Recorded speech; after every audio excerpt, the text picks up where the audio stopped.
وفتي بلغنا وهجامنا يقدمي كحكي كوباد قراءة وكيلة الصومال لا باشا محمد فارح ودون برشلونة كده قن مقالة الله سبحانه maamulka degmada ugu horeeyo xogayaha fulinta dawladda hoose odayaal iyo waxgarad xogayaha soo gaaray maanta magaalada Laascaanood diiwaangelin baa soo socota waxaanu doonaynaa tirada inaynu isdiiwaan gelino inaynu dadka wax kula qaybsano tirada aynu leenahay cidna marti uma nihin cidna dal iyo dad baanu leenahay saama qaybsi iyo wax kasta waxaanu doonaynaa inaanu ku helno codka aanu leenahay iyo dadka iyaga waxaa muuqata waxyaalihii hordhaca ayaan ku heshiinay oo ahaa in deegaanada sool sanaag iyo cayn inta wada hadalladaasi ama maxaan ku rahdaa hirgelayaan ama la isku afgaran waayayo in maxaan ku rahdaay la hakiyo in aanay wax faragelina ku samayn deegaanada sool sanaag iyo cayn waxaa kale oo qorshaha ku jirtay oo heshiisyada hordhaca ay ahaayeen ka mid ahaa in aan wax tirakoob la yidhaahdo ama diiwaangelin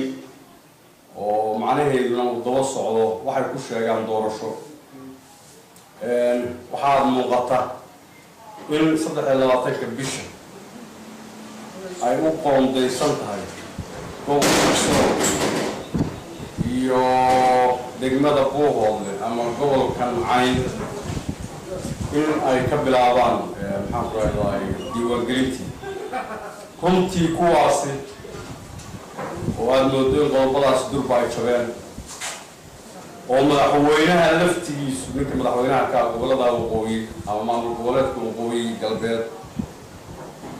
la hadal hayaa inuu yimaado magaalada Laascaanood oo waxyaabaha aan ku heshiinay ka wada hadalay ee hordhaca ahaa inaan wax faragelin aan lagu samaynin deegaanadaas soo shanaagiya wuxuu soo diray wasiiro ka hawlgelaya magaaladan maxaan ku rahdaa Buuhoodle iyo magaalada Laascaanood labadaba waxaad moodaa inuusan ka hakan